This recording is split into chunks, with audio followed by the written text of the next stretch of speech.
Good morning all of you and welcome back to online classes of Maharana Pratap. आज हम discuss करेंगे independent of high court. Following the provision have been made with the regard to independence of the high court. मतलब high court कौन कौन से ऐसे मामलों में इंडिपेंडेंट है।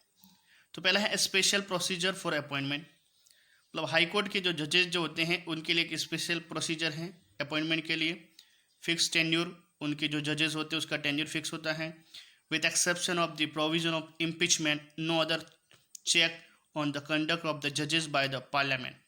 पार्लियामेंट में भी सिर्फ हाई कोर्ट के जजेस से रिलेटेड अगर इम्पीचमेंट प्रोसेस चल रहा है तो ही डिस्कस कर सकते हैं।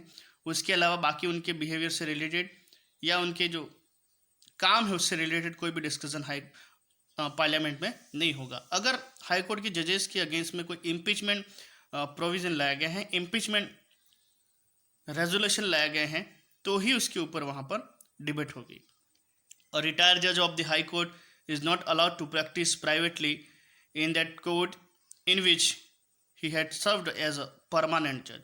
मतलब हाई कोर्ट से रिटायर्ड जज ऐसी सारी कोर्ट्स जहाँ पर उसने काम किया है या जहाँ पर उसने एज ए जज काम किया है या निचली कोर्टों में हाई कोर्ट का जज जो है वो बाद में रिटायर होने के बाद में वहाँ पर प्रैक्टिस नहीं कर सकता है।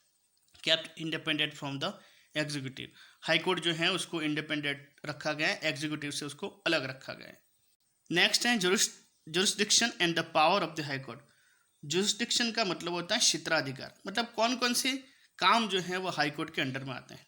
तो jurisdiction and the power of the high court, पहला है originally statutory jurisdiction, right to issue writs, appellate jurisdictions, a court of record, administrative powers, judicial review. इसको वन बाय वन डिस्कस करते हैं। पहला है original jurisdiction. This refers firstly to hearing of cases by the high court. This include, मतलब high court में कौन कौन से केसेस की हियरिंग होगी। Dispute associated with the appointment of the members of parliament and the members of the state legislature. अगर parliament के member या स्टेट लेजिस्लेचर के मेंबर के जो अपॉइंटमेंट है उससे रिलेटेड कोई डिस्प्यूट है तो उसकी हियरिंग कहाँ होगी, हाई कोर्ट में। Dispute associated with the revenue collection. अगर स्टेट में रेवेन्यू कलेक्शन, रेवेन्यू का मतलब होता है राजस्व, गवर्नमेंट जो टैक्स कलेक्ट करती है वो रेवेन्यू से रिलेटेड अगर कोई डिस्प्यूट है तो उसकी हियरिंग भी हाई कोर्ट में होगी। Ordinarily and the probative rights, marriage laws, company laws and cases associated with the divorce etc. Ordinarily यानी कि अगर किसी व्यक्ति की जो फंडामेंटल राइट्स हैं उसका एक्सप्लोटेशन होता है। प्रोबेटिव राइट्स का मतलब होता है वसीयत से रिलेटेड कोई केस। मैरिज लॉ, मैरिज से रिलेटेड कोई है। कंपनी लॉज हैं, डाइवोर्स से रिलेटेड कोई केस है। ऐसे सारे केसेस की हियरिंग जो है वह हाई कोर्ट में हो सकती है। तो ये सारे जो केसेस जो हैं वह हाई कोर्ट की जुडिक्शन में आते हैं। Right to issue writs, according to article 226 the high court has the right to issue writs such as, मतलब हाई कोर्ट के पास में ये राइट है कि वह रिट इशू कर सकता है। कौन कौन सी रिट इशू कर सकता है, habeas corpus, mandamus, prohibition, certiorari and the quo warranto. ये ऐसी रिट्स हैं जिसको हाई कोर्ट जो है वो इशू कर सकता है।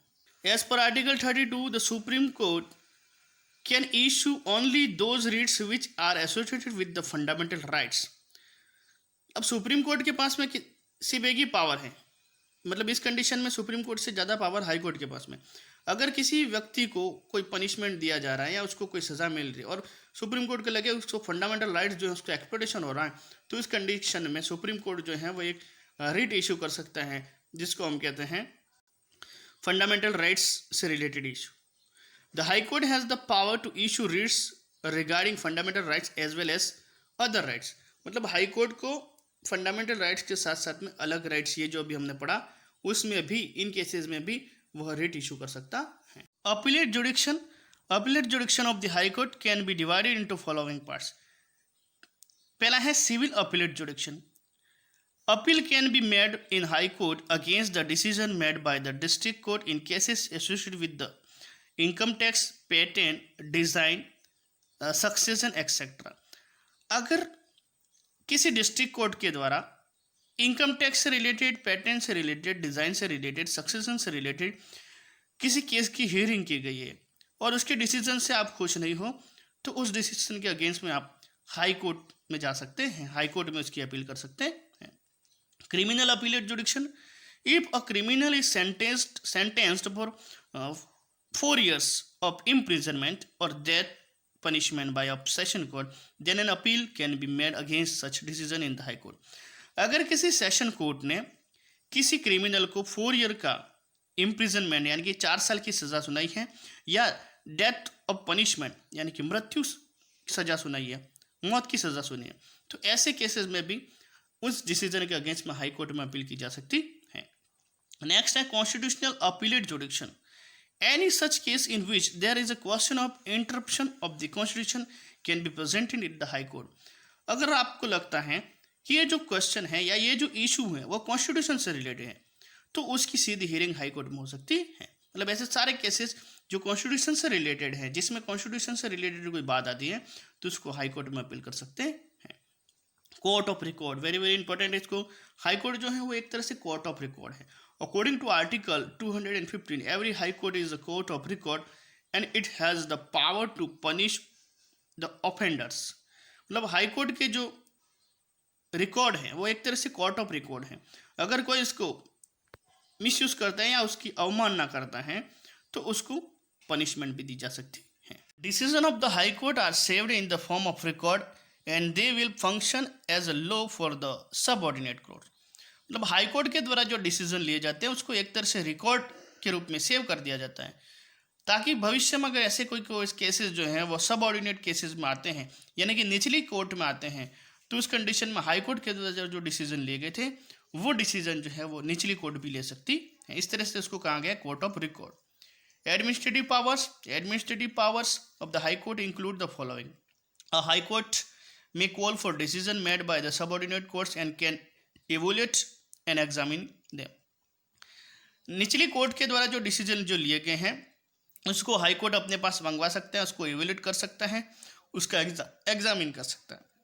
It is the duty of the high court that it ensure that some subordinate courts does not violate its limit and is working as per the provision laid down by law.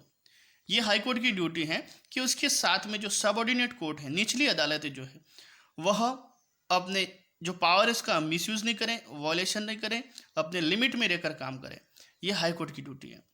It can remove a case from one court and transfer it in another court for consideration and the verdict. High court के पास में power है कि वो किसी एक court से case को दूसरे कोर्ट में ट्रांसफर कर सकता है, या चाहे तो अपने पास भी उसको मंगा सकता है।